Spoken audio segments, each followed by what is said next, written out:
আসসালামু আলাইকুম রহমতুল্লাহ। এইচএসসি শিক্ষার্থীরা, তোমরা যারা রিপোর্ট নিয়ে চিন্তিত, তোমাদের চিন্তা দূর করার জন্যই ভিডিওটা নিয়ে আসা। তোমরা যে কাজটা করবা, প্রোগ্রাম রিলেটেড যে কোনো ধরনের রিপোর্ট একটা ফরম্যাট দিয়েই লিখতে পারবা। এই একটা রিপোর্ট যদি তুমি মুখস্থ করো, তাহলে যে কোনো ধরনের প্রোগ্রামের রিপোর্ট তুমি অনায়াসেই লিখতে পারবা। এবং মার্কের ক্ষেত্রে কোনো কার্পণ্যতা করবে না যে স্যার খাতা দেখবে। তুমি যদি একটু গুছালোভাবে লিখতে পারো, গুছিয়ে লিখতে পারো, তাহলে সেই ক্ষেত্রে আশা করা যায় ভালো একটা নাম্বার তুমি পাবা ইনশাআল্লাহ। এই জন্য তুমি ফার্স্ট অফ অল যে কাজটা করবা, তুমি এই যে এখানে যে প্রোগ্রামটা দেয়া আছে, একটা ফরম্যাট দেয়া আছে, ফরম্যাটটা একটু স্ক্রিনশট দিয়ে রাখো, তারপর খাতায় লিখে লিখে পড়বা। এরপর নিচে আমি তোমাকে বুঝাই দিতেছি তুমি বিষয়টা আসলে কিভাবে লিখবা।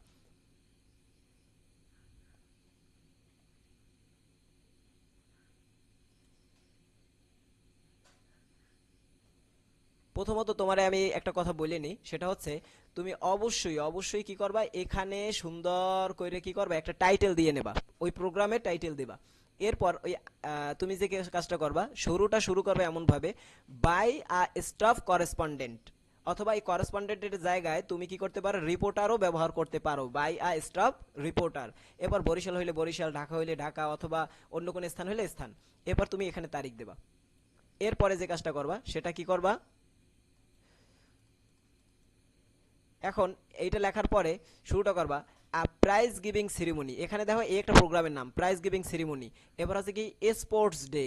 এবার হইতে পারে কি কালচারাল প্রোগ্রাম। কালচারাল প্রোগ্রাম, আমি তিনটা প্রোগ্রামের নাম এখানে লিখছি। তুমি চাইলে এরকমের বিভিন্ন প্রোগ্রামের নাম এখানে লিখতে পারো, যে কোনো একটা প্রোগ্রাম তুমি এখানে লিখবা, তিনটেই না কিন্তু। তাই আমি একটা ধরলাম, দ্য প্রাইজ গিভিং সেরিমনি, অর্থাৎ পুরস্কার বিতরণী অনুষ্ঠান। এরপর কি লিখবা, ওয়াজ অর্গানাইজড রিসেন্টলি, অর্থাৎ খুব শীঘ্রই কি এইটা আয়োজন করা হয়েছে। কোথায় আয়োজন করা হয়েছে, অ্যাট। এরপরে এই যে ভেন্যু আছে, এই ভেন্যুতে এই স্থানের নাম লিখবা, কোন স্থানে এই প্রোগ্রামটা আয়োজন করা হয়েছে সেটা। সাধারণত প্রাইজ গিভিং সেরিমনি স্কুল কলেজেই আয়োজন করা হয়, এই জন্য তুমি এখানে কলেজের নাম দিলা বা কলেজ প্রাঙ্গণ দিলা।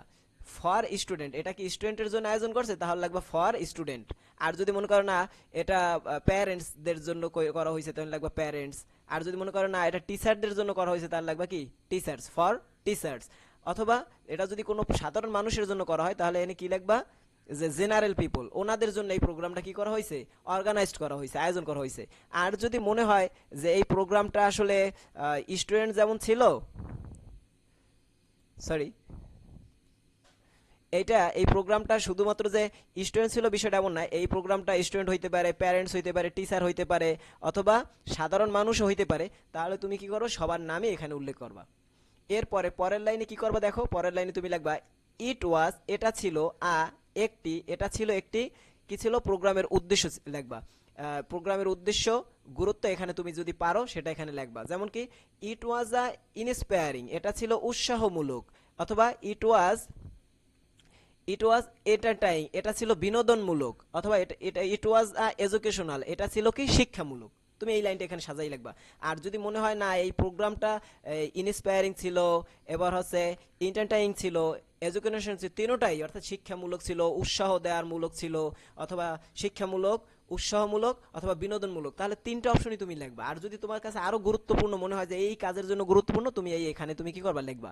এরপরে কি লিখবা, দেখো ভেরিয়াস অ্যাক্টিভিটি ওয়ার কন্ডাক্টেড, অর্থাৎ বিভিন্ন ধরনের এই প্রোগ্রামে বিভিন্ন ধরনের অ্যাক্টিভিটি কার্যক্রম ছিল।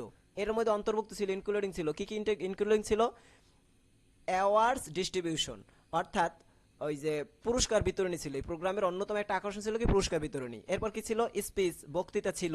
এরপর হইতে পারে কি গেমস ছিল, এই প্রোগ্রামের অন্যতম আকর্ষণ ছিল কি গেমস, ড্যান্সিং। এরপরে কি ছিল, সিঙ্গিং, গান ছিল, অথবা ড্রামা ছিল। তুমি চাইলে এই এক একটা অপশন দিতে পারো। আর যদি মনে হয় যে একটা প্রোগ্রামে সবগুলাই ছিল, তাহলে কমা কমা দিয়ে লিখবা। আর যদি মনে হয় না দুই একটা ছিল, তো দুই একটা লিখবা, আর একটা হইলে একটা লিখবা। অর্থাৎ এই প্রোগ্রামে কোন কোন অ্যাক্টিভিটিগুলো, কোন কোন কার্যক্রমগুলো অন্তর্ভুক্ত ছিল, সেগুলো এখানে তুমি লিখবা, তোমার মতন করে সাজাই সাজাই লিখবা। এটা বেশি প্যারা নেওয়ার দরকার নেই। এরপরে দেখো তুমি কি করবা, এর পরের লাইনে কি দিছি, দ্য পার্টিসিপেন্টস অ্যান্ড অ্যাটেন্ডস, অর্থাৎ যারা অংশগ্রহণকারী ছিল এবং যারা উপস্থিত ছিল, তাদের মধ্যে কারা অন্যতম ছিল, ইনক্লুডিং টিচার ছিল, এরপর হচ্ছে কি স্টুডেন্ট ছিল, এরপর হচ্ছে কি প্যারেন্টস, অভিভাবক ছিল, এরপর আরো যদি অন্য কেউ থাকে, সে অন্য কোনো গোষ্ঠী যদি থাকে, এখানে তুমি অন্তর্ভুক্ত করতে পারো।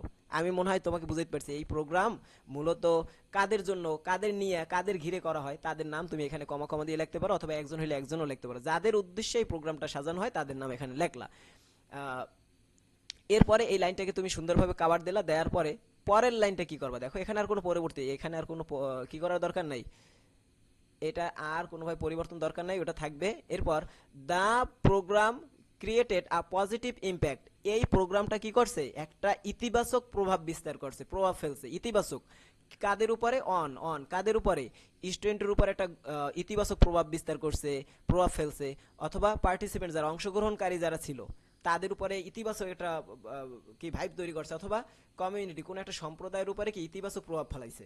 তো এইটা লেখার পরে এরপরে কি করবা, ইট ইনকারেজড, এটা উৎসাহিত করে, কোনটা উৎসাহিত করে, কি উৎসাহিত করে, ইট এনকারেজ টিম ওয়ার্ক, অর্থাৎ দলবদ্ধ কাজকে উৎসাহিত করে, অথবা ক্রিয়েটিভিটিকে কি করে, এনকারেজ করে, উৎসাহিত করে, অথবা লার্নিং লার্নিং শেখাকে, শিক্ষাক্ষেত্রে শেখার প্রতি একটা কি করে উৎসাহ যোগায়, অথবা কালচারাল অ্যাওয়ারনেস, কালচারাল অ্যাওয়ারনেস মানে হচ্ছে কি সাংস্কৃতিক সচেতনতার প্রতি উৎসাহ যোগায়, অথবা অন্য কোনো সুবিধা যদি থাকে এই প্রোগ্রামের, তুমি এখানে কি করবা, লিখতে পারো।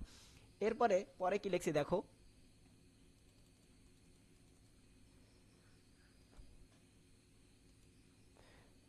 এর পরের লাইনে দ্য লোকাল অ্যাডমিনিস্ট্রেশন, স্থানীয় প্রশাসন, অথবা স্কুল অথরিটি অথবা কলেজ অথরিটি যদি হয় লেখলা, অর্গানাইজার্স, অথবা অর্গানাইজার্স অর্থাৎ যারা আয়োজন করছে, তারা কি করছে, ইনশিওরড প্রপার ম্যানেজমেন্ট, তারা প্রপার ম্যানেজমেন্টকে ইনশিওর করছে, অ্যান্ড সেফটি এবং কি নিরাপত্তা নিশ্চিত করছে থ্রু আউট দ্য ইভেন্ট, এই ইভেন্টকে ঘিরে তারা বিভিন্ন ধরনের ম্যানেজমেন্ট বলো, সেফটি বলো, সবকিছু নিশ্চিত করছে ভালোভাবে।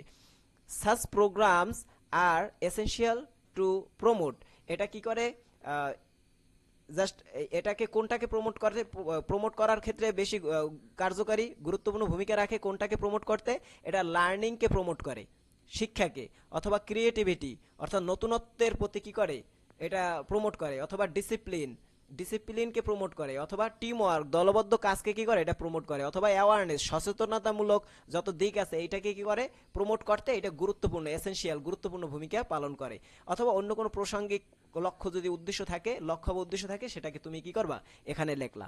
এই হচ্ছে মূলত আমাদের প্রোগ্রাম বেস যত রিপোর্ট আছে, তুমি চাইলেই এইটা দিয়ে কি করতে পারবা, সুন্দরভাবে সুন্দরভাবে লিখতে পারবা। এই ক্ষেত্রে তুমি যে নাম্বার কম পাবা বিষয়টা এমন না, তুমি যদি সাজাইয়ে লিখতে পারো তাহলে আমি আশা করি তোমাকে সুন্দর মার্ক দিতে একজন টিচার কি বাধ্য, কিন্তু তুমি যদি সাজাইয়ে না লিখতে পারো সেক্ষেত্রে তুমি ভালো মার্কের আশা করতে পারো না। তো আমি তোমাদেরকে বলবো এইটাকে সুন্দরভাবে একটু, আমি কিন্তু অর্থও বুঝাই দেওয়ার চেষ্টা করছি, তুমি জাস্ট কি করবে, এটাকে স্ক্রিনশট দিয়ে তারপরে খাতায় লিখে সুন্দরভাবে কি করো, পড়ে ফেলো। এরপর যদি কোনো জায়গায় বুঝতে সমস্যা হয় তাহলে কমেন্টসে জানাইও, আমি ইনশাল্লাহ পরবর্তীতে বুঝাই দেওয়ার চেষ্টা করব। তো এতক্ষণ দেখার জন্য ধন্যবাদ। আমি আবারও বলি যে তোমরা যে ধর্মেরই হোক না কেন, প্রত্যেকের ধর্মে থেকে তাদের কি করবা, তোমাদের ধর্মকে পালন করার চেষ্টা করবা। মুসলমান হলে অবশ্যই নামাজ পড়ো, নামাজ ছাড়া যাবে না।